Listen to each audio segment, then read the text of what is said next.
The biometric lock on my front door chimed, a soft green light cutting through the dark porch. It was 11:45 p.m. on a Thursday. I had just spent 6 days in a windowless Dallas conference center, auditing commercial freight telematics and renegotiating Department of Transportation compliance logs for a regional logistics firm. The freezing November rain was soaking through the shoulders of my wool trench coat. All I wanted was a hot shower, absolute silence, and my own bed. So I dragged my ballistic nylon suitcase into the foyer, locked the deadbolt behind me, and dropped my keys onto the entryway table. The house was exactly as I had left it. The thermostat was set to 62 degrees. The mail was stacked neatly on the kitchen counter. I poured a glass of ice water at the granite island and hit the wall switch for the attached 2-car garage. The heavy insulated steel door rattled upward on its tracks, and the harsh overhead LED motion lights flickered to life. My parking space was completely bare. There was no shattered glass on the smooth gray epoxy floor. There were no pry marks on the exterior keypad. The side access door leading to the alley was deadbolted from the inside. The only physical evidence that my vehicle had ever been there was a faint, dry outline of high-performance tire treads near the back wall. I didn't own a standard commuter sedan. I owned a custom-ordered obsidian black 2024 Audi RSQ8. It was an $80,000 piece of German engineering featuring a twin-turbo V8 engine. It was fully paid off, insured exclusively under my name, and parked securely inside my private residence. I didn't drop my glass of water. I didn't run out into the suburban cul-de-sac in a panic, desperately scanning the dark street. I managed the active tracking of over 400 commercial freight liners across the eastern seaboard.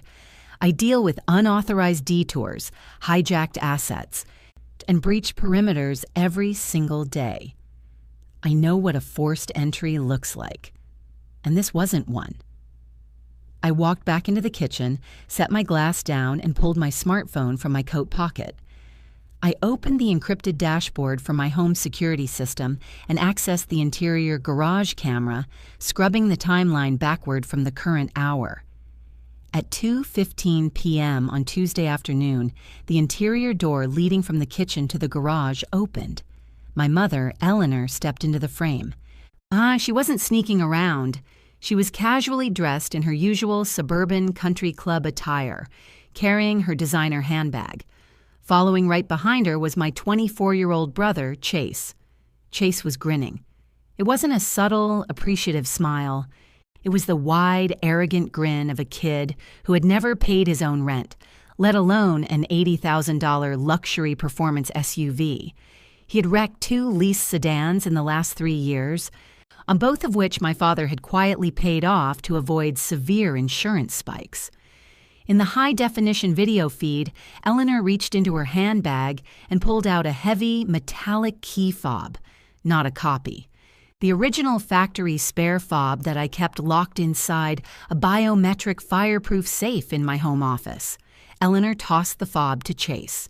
He caught it, clicked the unlock button, and the Audi's LED headlights flashed brightly in the dark garage. They both got into the vehicle. We hit the visor button to open the main garage door and backed my car out into the street in broad daylight. The footage ended. My parents had a physical emergency key to my house.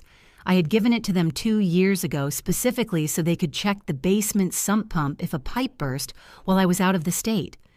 They did not have the biometric clearance for my office safe, which meant Eleanor had utilized her emergency access, bypassed my locked office door, and methodically hunted for the manual override key I kept hidden inside a hollowed-out textbook on the top shelf. They hadn't just borrowed a car. They had executed a coordinated, premeditated theft of an $80,000 asset. I didn't call the police immediately. I dialed my mother's cell phone. She answered on the 3rd ring. The background noise was loud, clinking silverware, loud laughter, the unmistakable acoustic ambiance of an expensive downtown steakhouse. "Morgan, honey, you're home early," Eleanor practically sang into the receiver. The sheer audacity of her cheerful tone echoed loudly through my quiet kitchen. How was Dallas? Did you secure the new freight contracts? Where is my Audi, Eleanor? I asked. My voice was completely flat. The background noise on her end muffled slightly, as if she had covered the microphone with her hand. When she spoke again, her tone shifted from cheerful to the practiced, a condescending hum of a mother preparing to justify the unjustifiable. Morgan, please don't use that tone. Eleanor sighed heavily. Chase just landed a massive final round interview for a regional sales director position. You know how hard he's been networking. Your father and I wanted to help him out. He has to drive out to the regional corporate retreat upstate this weekend, and he can't show up in his beat-up Honda. He needs to project success to the senior partners. So you broke into my office safe and removed my vehicle without my consent, I clarified, listing the facts exactly as they appeared on a liability ledger. Broke in? Morgan, stop being so dramatic, Eleanor scolded, her voice dripping with maternal entitlement. It's a family vehicle. You live in the city suburbs. You barely even drive it except on weekends. We knew you were out of town, and it was just sitting there collecting dust. We figured you wouldn't mind sharing. It's just a car, sweetheart. You make plenty of money. You can take an Uber to the office for a few days.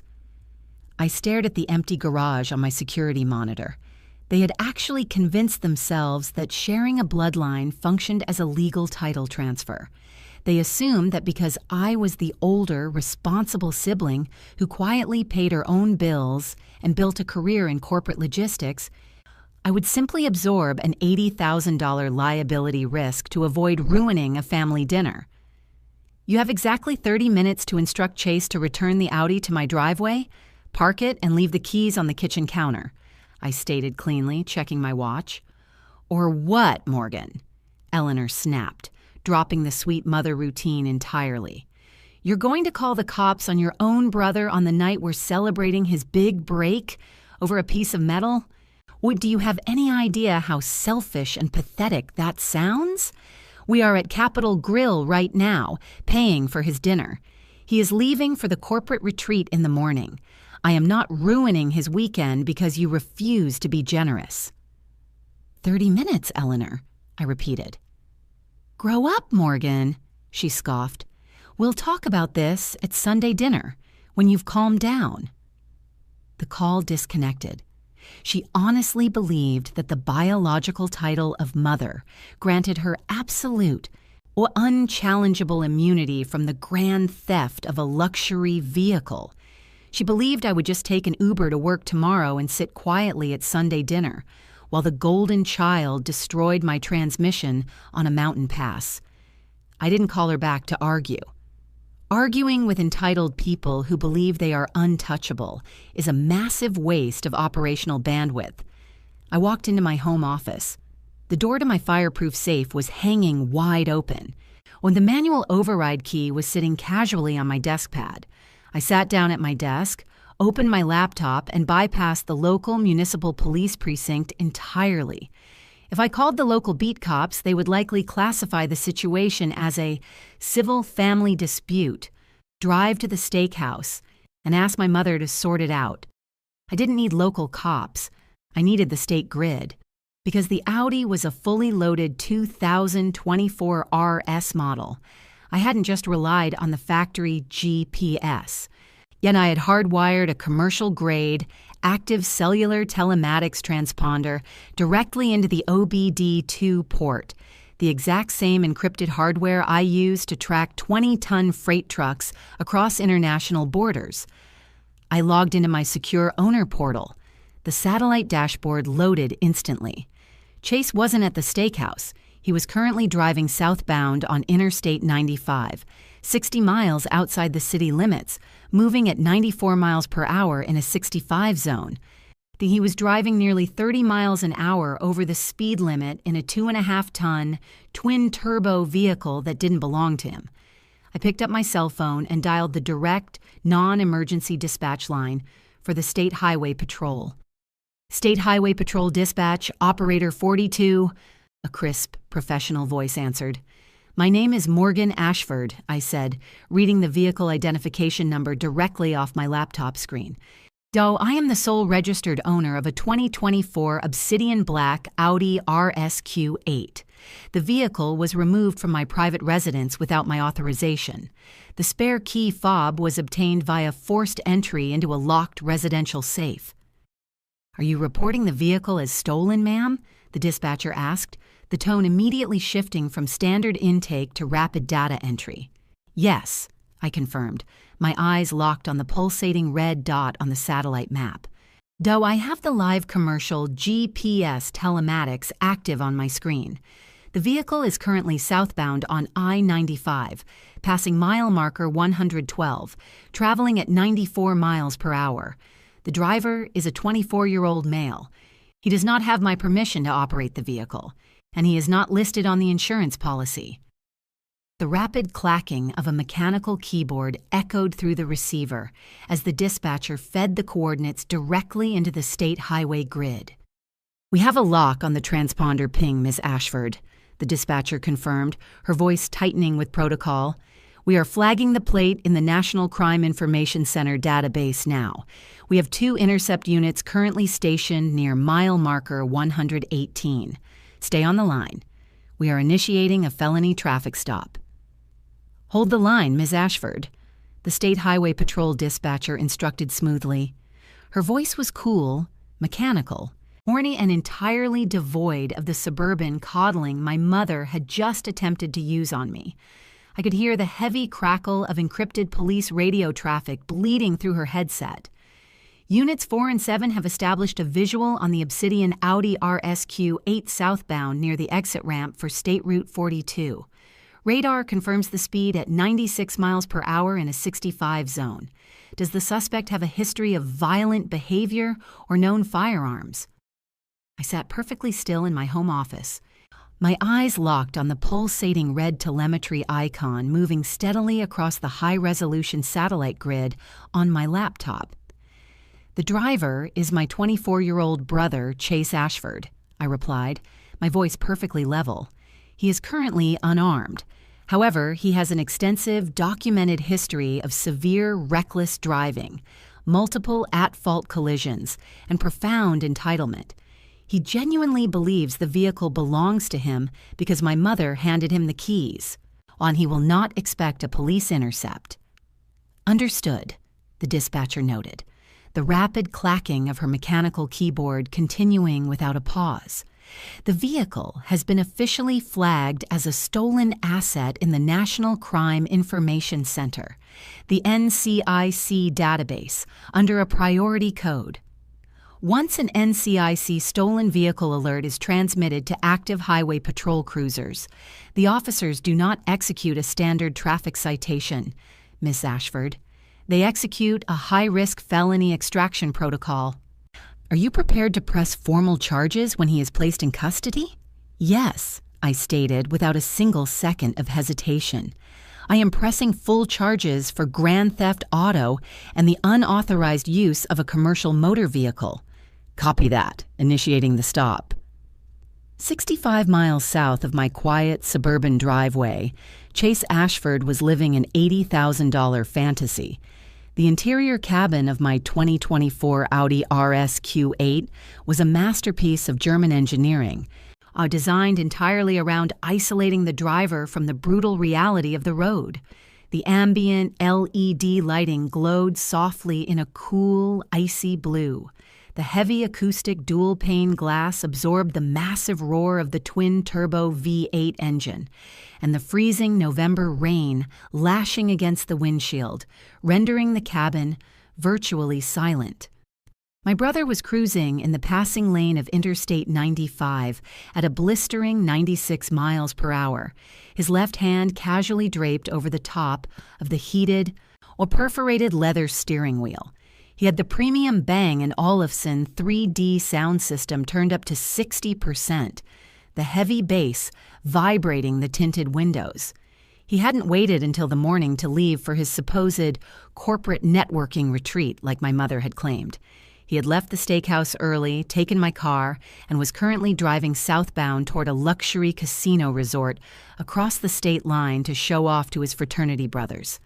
He was 24 years old, completely unemployed, driving a massive obsidian black machine that smelled like rich, new leather, and he hadn't paid a single cent for any of it.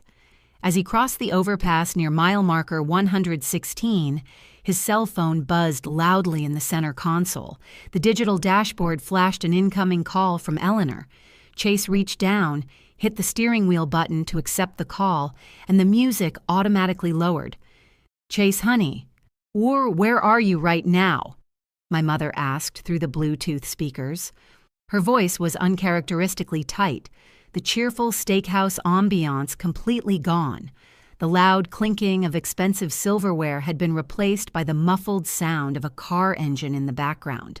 She was driving home in a panic. "I'm on the interstate, Mom, just passing exit 42, Chase said, leaning casually back into the bolstered leather seat. "What's up?" "Did Dad finish his prime rib?"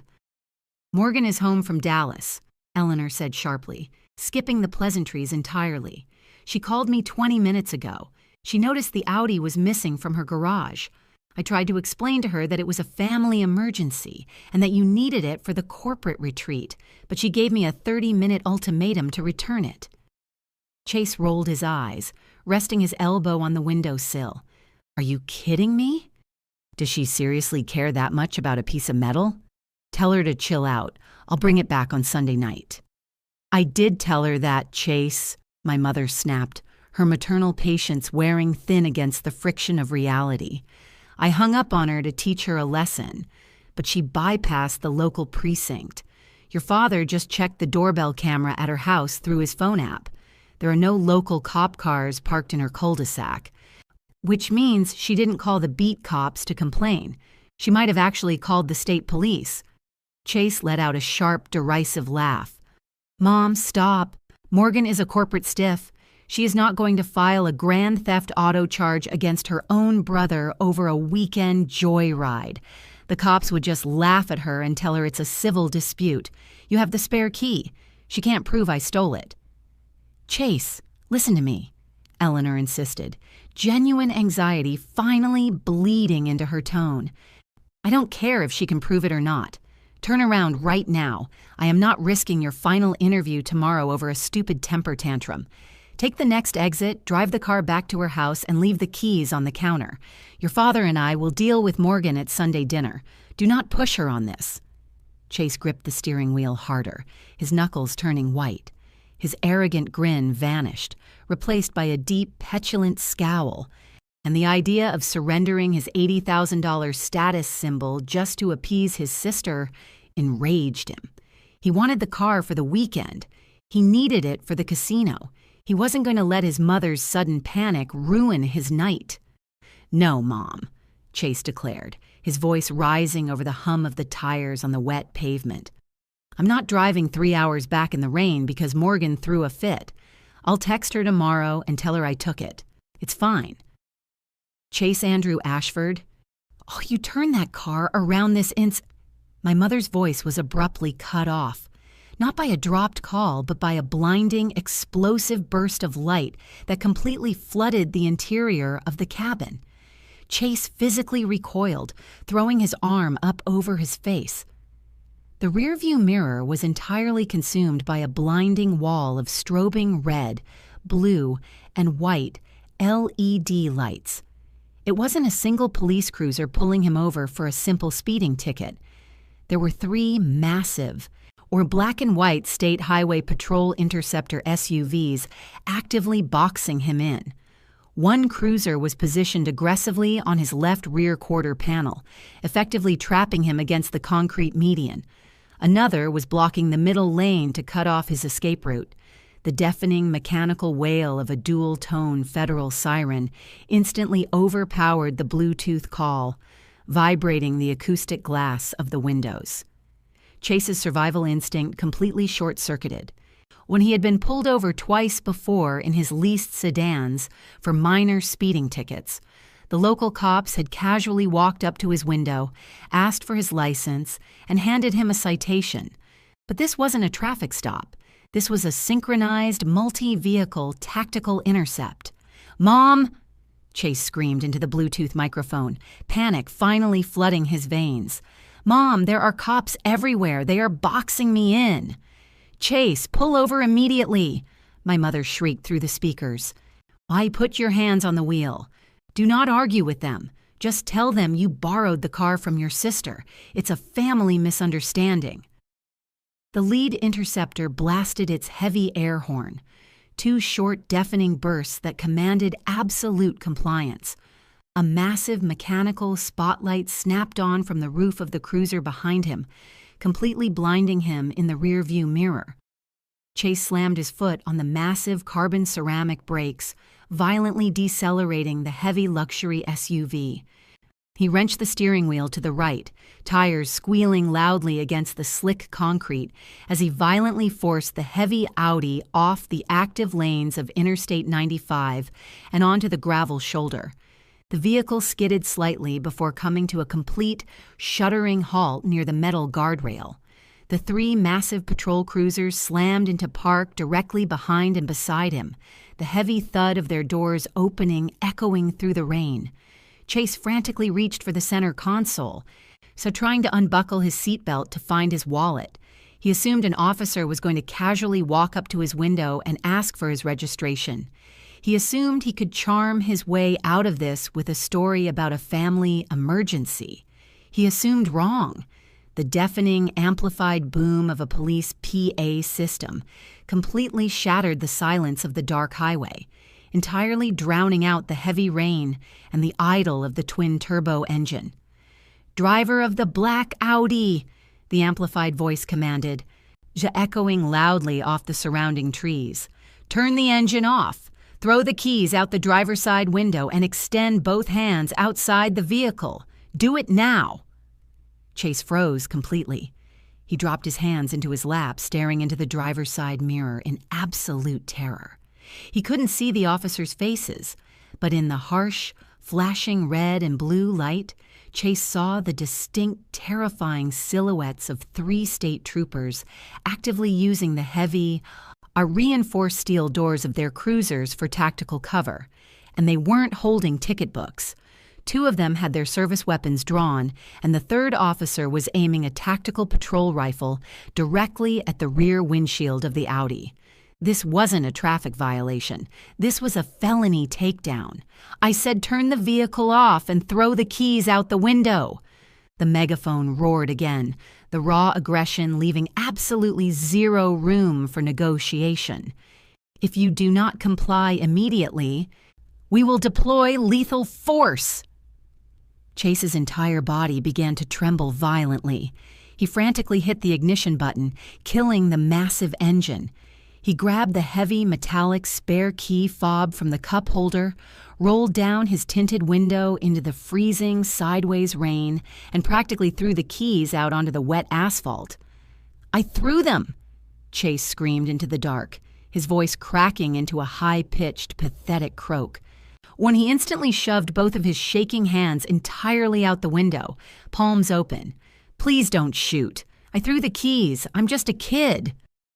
When a vehicle is flagged in the National Crime Information Center, NCIC database as an active stolen felony, the driver is automatically treated as a hostile threat to officer safety.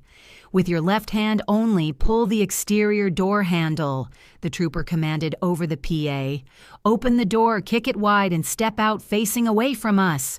"I do not turn around." Chase fumbled blindly for the handle, yanking it open and stumbling out into the mud and the driving rain. He was wearing an expensive tailored blazer and designer jeans. The freezing November storm instantly soaked him to the bone. "Walk backward toward the sound of my voice," the loudspeaker ordered. "Do not lower your hands." Chase staggered backward along the wet asphalt, his designer sneakers slipping on the slick gravel, his hands raised high in the air. And he was sobbing loudly, the rain completely masking the sound of his terrified, breathless crying. "Wait, please!" Chase cried out over his shoulder. "This is my sister's car. She let me borrow it. It's a family car. You're making a mistake."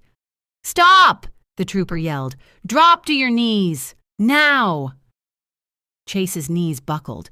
He dropped heavily onto the jagged wet gravel of the interstate shoulder, the sharp stones instantly tearing through the knees of his expensive jeans. The heavy, metallic clatter of handcuffs unspooling from a tactical belt echoed loudly. A massive state trooper closed the distance in 2 strides, forcefully grabbing Chase's wrists, twisting them violently behind his back and securing them with a pair of heavy, freezing steel handcuffs. The ratcheting click of the cuffs engaging echoed sharply in the quiet night. "Family car?" the trooper scoffed, hauling Chase to his feet and slamming him chest first against the cold, the wet hood of the Dodge Charger cruiser. The registered owner reported this vehicle stolen via a forced residential safe entry 40 minutes ago. You are under arrest for grand theft auto. The heavy steel door of the Dodge Charger Interceptor slammed shut with a definitive, ringing thud. Chase was abruptly sealed inside the pitch-black, suffocatingly cramped rear suspect cage. He slumped sideways onto the hard plastic bench, with his wrists screaming in agony from the tight metal handcuffs biting into his skin. His expensive tailored blazer was completely drenched, heavy with freezing November rainwater, and his carefully styled hair was plastered flat against his forehead. Outside, the freezing rain lashed relentlessly against the reinforced windows of the cruiser. Through the thick wire mesh of the security partition, Chase watched the absolute destruction of his weekend unfold in the harsh glare of the strobing red and blue tactical lights. 2 state troopers were meticulously clearing the interior of my Obsidian Audi RSQ8 with high-powered flashlights. They weren't treating it like a borrowed family vehicle. They were processing it as an active, contaminated crime scene. They documented the mileage, checked the glove box, and then bagged the empty energy drink cans Chase had casually tossed into the passenger footwell. Then, the low, mechanical rumble of a heavy diesel engine cut through the driving rain. A massive flatbed recovery wrecker, completely wrapped in the high-visibility yellow and green chevron decals of the State Department of Transportation, pulled aggressively onto the gravel shoulder. It wasn't a standard city tow truck. It was a specialized, heavy-duty commercial unit specifically dispatched for high-value felony impounds. The operator hopped out into the mud, engaged the loud hydraulic winch, and lowered the heavy steel ramp toward the rear tires of the Audi. Chase pressed his face against the cold, condensation-covered glass of the police cruiser, watching in absolute horrified disbelief as the heavy steel chains were hooked directly onto the undercarriage of the $80,000 piece of German engineering. The massive winch whined loudly, violently dragging the heavy twin-turbo vehicle backward through the mud and up the steep metal incline. The pristine tires squeaked sharply against the wet metal deck. The operator threw heavy nylon tie-down straps over all 4 wheels, ratcheting them down with intense, mechanical precision. My brother buried his face against his handcuffed wrists and sobbed hysterically. He had left the steakhouse feeling like a millionaire, eager to show off his stolen status symbol at a luxury casino. Now he was a freezing, terrified 24-year-old in the back of a squad car, watching his $80,000 prop being hauled away to a highly secured state environmental impound lot.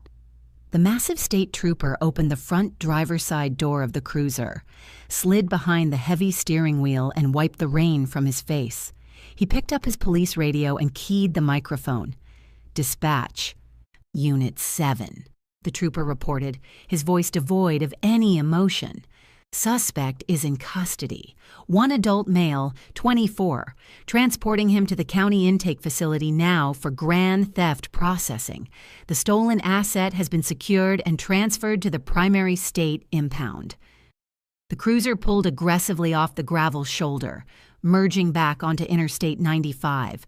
They weren't driving back to the steakhouse. They were driving to the county jail. 65 miles north, my quiet suburban kitchen was still warmly illuminated by the soft, ambient glow of the under-cabinet lighting. I was sitting perfectly still at the granite island, my laptop open in front of me, The commercial-grade cellular telematics dashboard displayed the live, pulsating red icon of my vehicle. It was no longer moving at 96 miles per hour. A sharp green notification banner had appeared at the top of the screen. Vehicle ignition terminated, speed 0 miles per hour. Asset in transit via secondary carrier. My cell phone, lying face down on the granite counter, abruptly began vibrating violently against the stone surface. The harsh, invasive buzzing shattered the quiet of my house. I checked my watch. It was exactly 1:15 a.m. I didn't immediately answer. I reached over, slowly poured the rest of my ice water down the stainless steel sink, and picked up the phone. The caller ID simply read, Eleanor, mobile. I hit the green accept button and put the phone on speaker, laying it flat next to my laptop keyboard. "Morgan!" my mother shrieked into the microphone. Her voice wasn't condescending or arrogant anymore. It was a high-pitched, raw scream of absolute, unfiltered hysteria that echoed violently off my kitchen cabinets. The background noise on her end was chaotic. Loud traffic, the frantic clicking of her blinker, and the heavy breathing of someone in the midst of a full-blown panic attack. Then she was driving, and she was terrified. "Morgan, what did you do?" Eleanor wailed. Chase's location tracking just went completely dark on my phone. I tried calling him 20 times, and it keeps going straight to voicemail. He called your father 2 minutes ago, screaming about police lights. Tell me you didn't actually call the police. Tell me you didn't arrest your own brother. I called the State Highway Patrol, Eleanor. I replied smoothly, my voice entirely devoid of emotion. I reported a stolen asset, and I provided them with the active commercial GPS coordinates to intercept it safely. He was just pulled over by state troopers on the interstate, my mother screamed, her breathing rapid and shallow, the panic suffocating her words. He was crying so hard he could barely breathe. They pulled him out of the car at gunpoint in the freezing rain. They threw him in handcuffs on the side of the highway. And he was just trying to drive to his networking event. He was driving 96 miles per hour in a stolen twin-turbo vehicle on a federal interstate, Eleanor, I stated, listing the facts exactly as they appeared on my telematics dashboard. The Highway Patrol executed a standard felony stop for a high-speed stolen asset. That is exactly what happens when you bypass a biometric safe and hand a violent piece of machinery to an unemployed 24-year-old with a documented history of reckless driving. "You have to stop this," my mother screamed, her voice cracking into a desperate sob. "Call the police station right now and tell them it was a massive mistake. Tell them you gave him permission to borrow the car. If he gets arrested for grand theft auto, it will permanently destroy his career. He has a final round interview for a corporate sales director position tomorrow morning. If he doesn't show up, they will give the job to someone else. You are ruining his entire life over a stupid car." It was the classic toxic playbook of the enabler. She assumed the legal system was a retail store. She assumed that if she just yelled loud enough or cried hard enough, I would simply call the manager of the police department and cancel a felony arrest like a mistaken food order. Yeah, she expected me to perjure myself, commit insurance fraud, and absorb massive liability just to protect her golden child from the consequences of his own arrogance. "I cannot call the police station and tell them it was a mistake, Eleanor," I explained, leaning back in my kitchen chair, "because it wasn't a mistake. And even if I wanted to perjure myself to protect Chase, the situation is completely out of my hands. On the moment the State Highway Patrol logged the vehicle as stolen in the National Crime Information Center database, the incident escalated beyond a simple civil complaint." There was a sharp, terrified silence on the line, the heavy, rhythmic breathing of my mother trying to process the absolute destruction of her golden child's weekend echoed through the speaker. "What do you mean it's out of your hands?" Eleanor whispered, her voice trembling violently.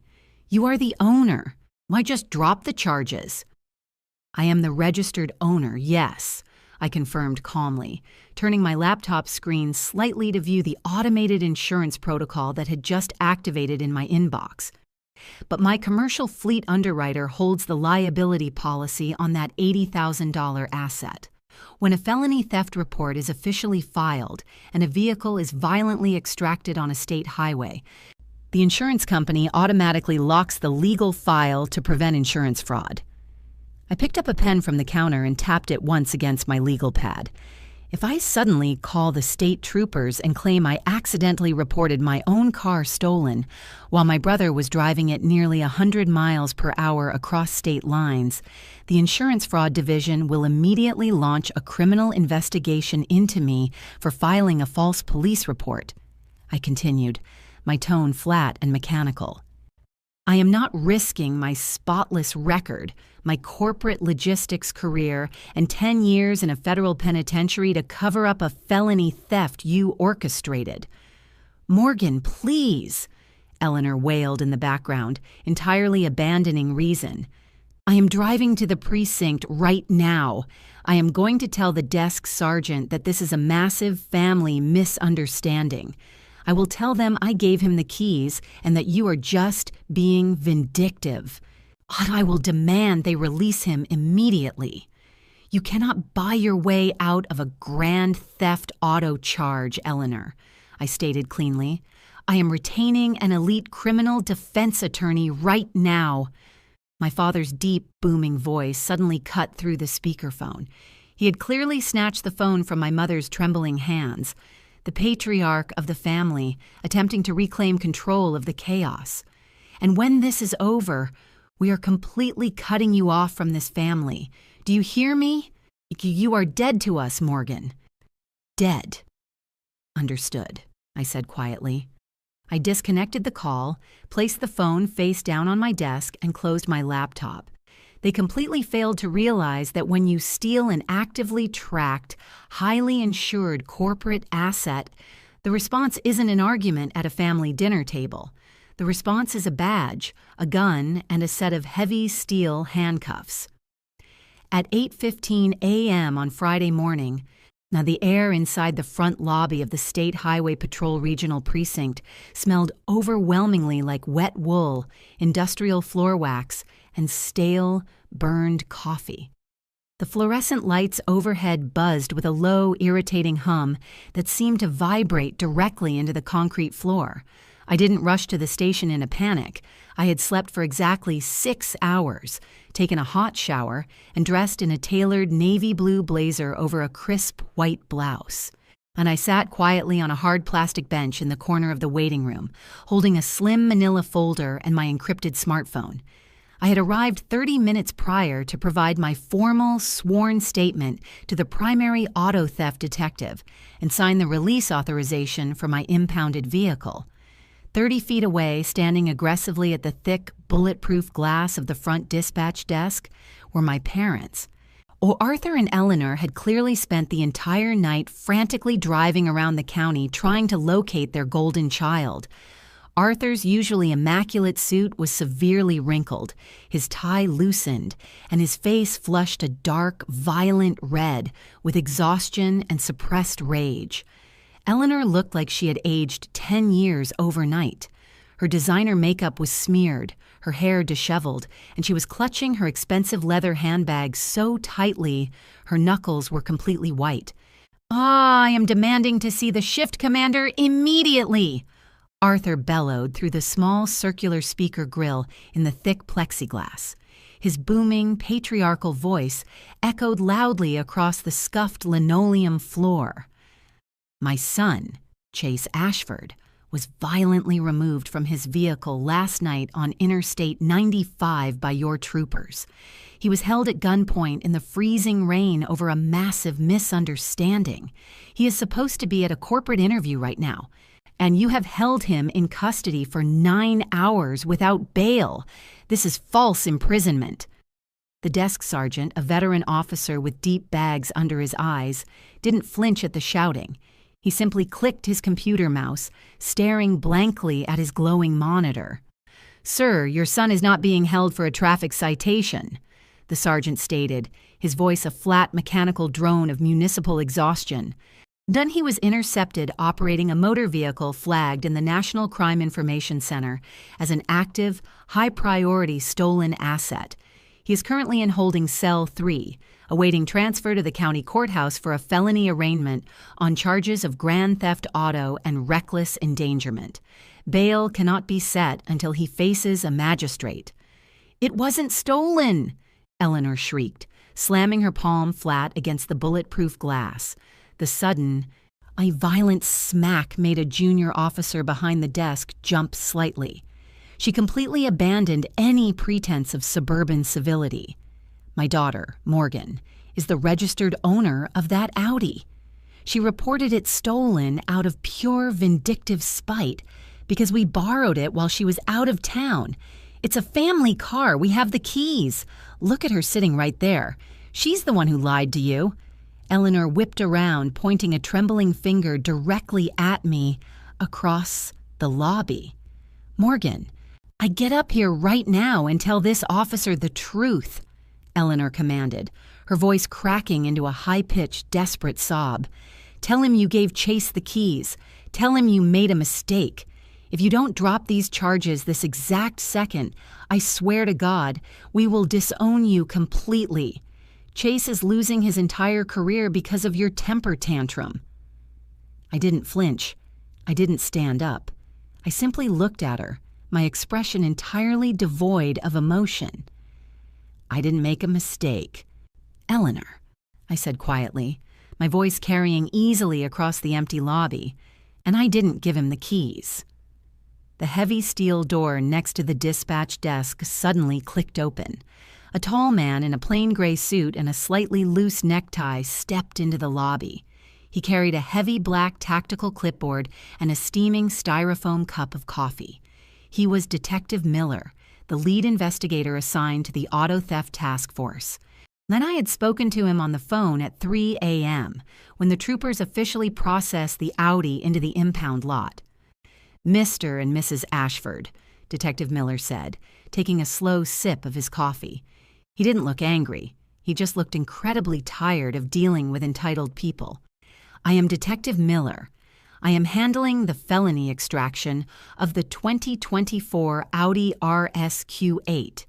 Are you the parents of the suspect currently in holding?"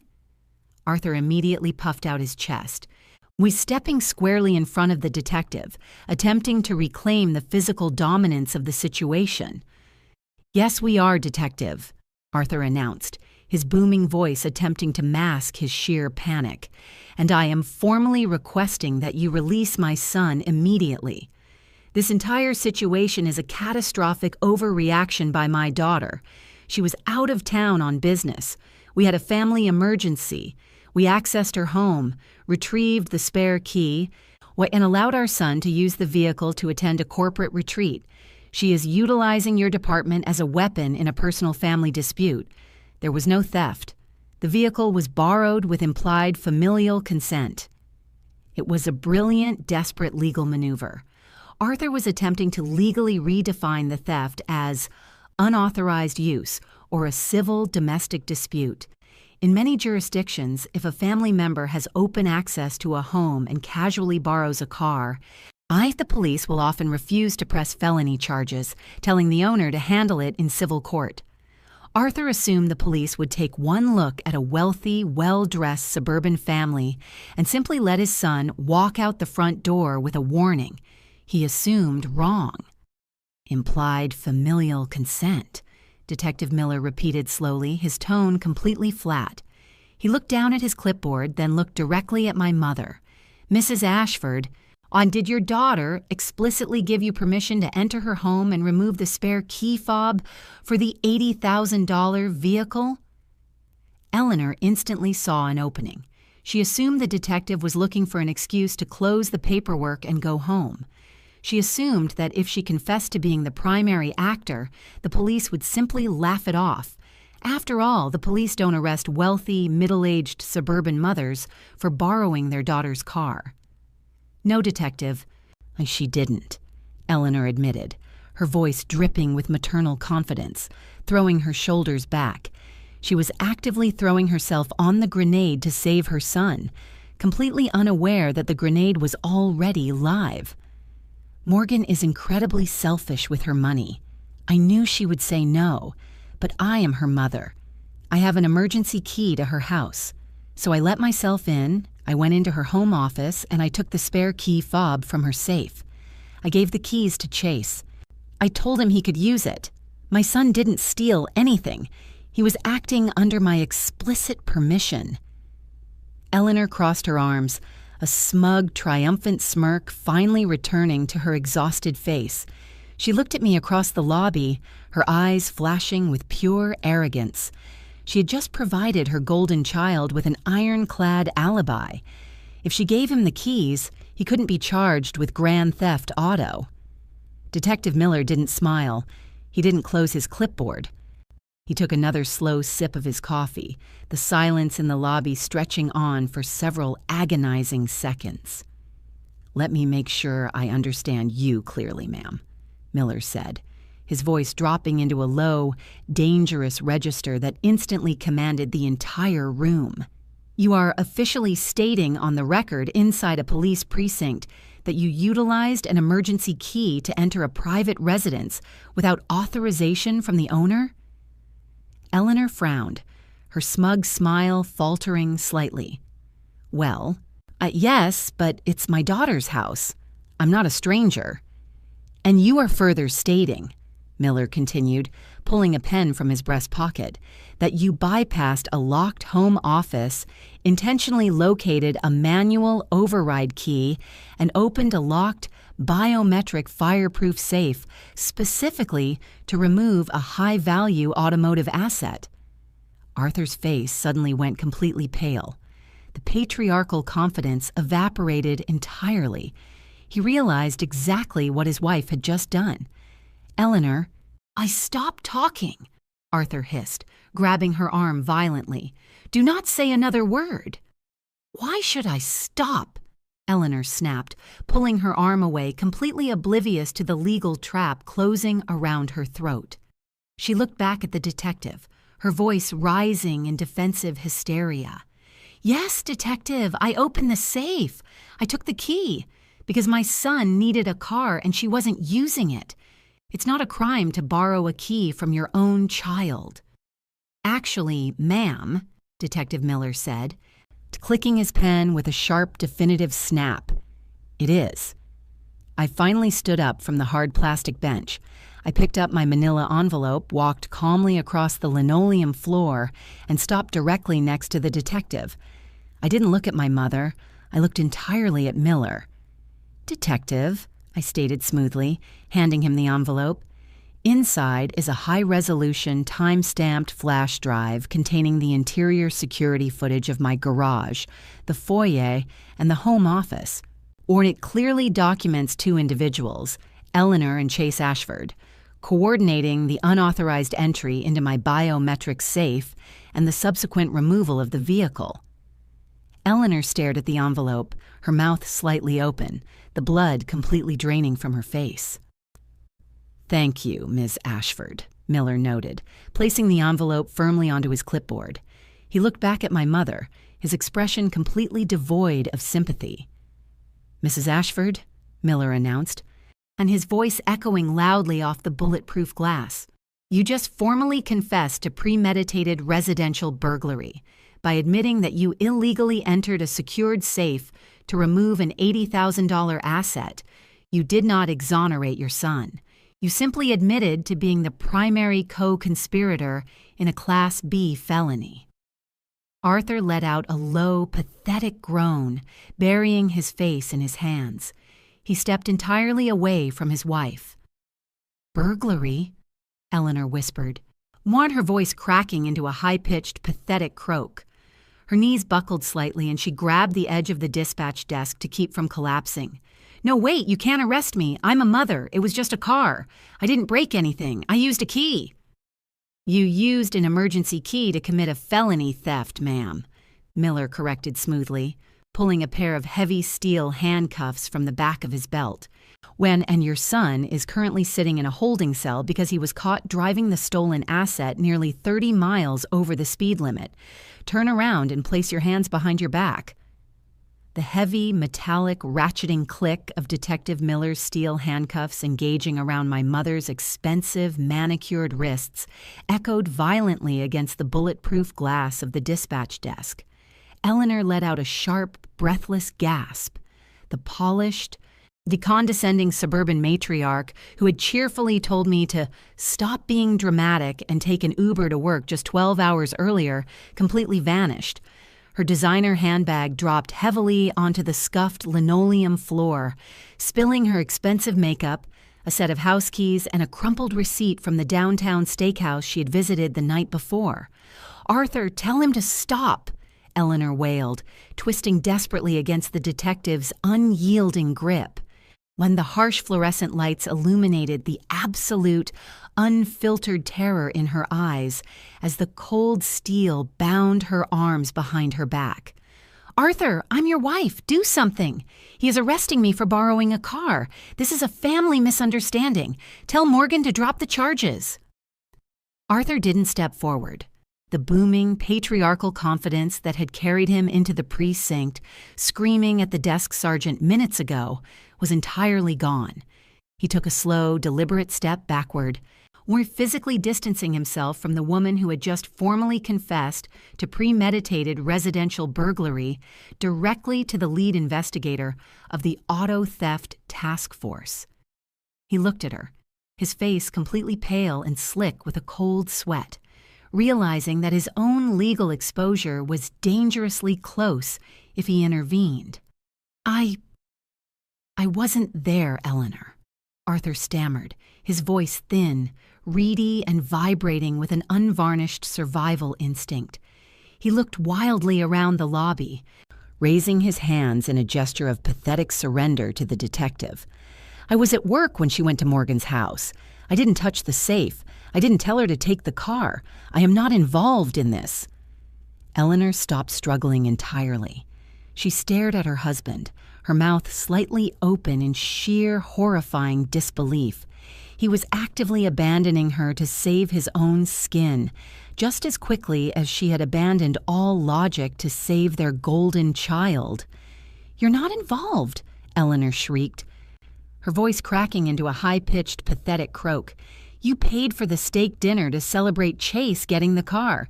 You were sitting next to me when I hung up on her. You knew she was out of town." "Ma'am, stop talking," Detective Miller advised calmly, securing the second cuff and resting his hand firmly on her shoulder. "Anything further you say in this lobby is being actively recorded by the precinct security cameras. You are under arrest for residential burglary, with larceny of a motor vehicle, and conspiracy to commit grand theft auto. You have the right to remain silent." Miller looked over his shoulder at the desk sergeant. "Sergeant, take her back to intake and process her. Place her in a separate holding cell from the male suspect. They are co-defendants in an active felony." A female officer emerged from the heavy steel security door, grabbed Eleanor firmly by the arm, and escorted her out of the public lobby.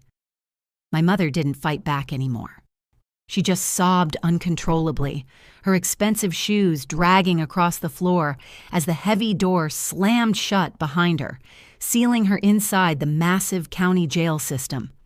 Arthur stood frozen in the center of the lobby, completely alone. His son was locked in holding cell 3 for grand theft auto, and his wife had just been arrested for breaking and entering. He slowly turned his head and looked at me. The arrogant, the booming father who had threatened to cut me off from the family the night before was completely broken. "Morgan, please," Arthur whispered, his voice trembling violently. "They are your family. Your mother is 62 years old. She can't go to jail. Chase is going to lose his final round interview this afternoon. If you don't call the district attorney and fix this, they are going to go to federal prison. Please. I will buy you a new car. I will pay you whatever you want. Oh, just tell them it was a mistake." I didn't smile. I simply adjusted the strap of my leather laptop bag on my shoulder and looked at him with absolute technical indifference. "I cannot fix it, Arthur," I stated cleanly, checking my watch, because my commercial fleet underwriter already locked the liability policy when the State Highway Patrol initiated the felony stop. And if I attempt to recant a sworn statement involving an $80,000 asset after my mother just confessed to burglary on a police camera, I will be indicted for insurance fraud. I picked up my manila folder and turned toward the precinct dispatch desk to sign my release forms. "You don't need to cut me off from the family," I noted quietly over my shoulder, "because I just cut the family off from my assets." I slid my driver's license under the bulletproof glass, signed the heavy stack of impound release paperwork, and walked out the double doors into the freezing November morning without looking back. Over the next 6 months, the state legal system executed a master class in bureaucratic destruction. Because Eleanor had formally confessed to the residential burglary on camera inside a police precinct, the district attorney refused to offer a quiet, suburban plea deal for a family dispute. She was formally indicted on multiple felony counts of breaking and entering and grand larceny. Chase was indicted for receiving stolen property, reckless endangerment, and felony evasion for operating an $80,000 stolen vehicle nearly 30 miles over the speed limit across state lines.